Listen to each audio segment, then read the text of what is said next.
केवलतांबूलं सुवर्णविदुदक्षरान् प्रभयामि प्रार्थनां नमस्कारान् प्रभयामि श्री सत्यनारायणाय नमः।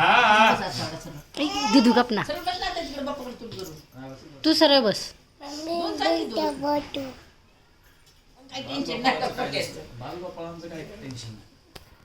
ओम भगवत्वाहा श्री सत्यनारायणाय नमः।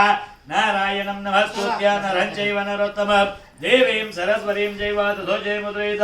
श्री गणेशाय नमः। श्री सरस्वत्यै नमः। श्री गजाननाय नमः। श्री सत्यनारायणाय नमः। अथा श्री सत्यनारायण कथेचा सांगतो। एकदा नमिषात राहणाऱ्या शोनकादरींनी पुन्हा सांगणाऱ्या सुतांना प्रश्न विचारला।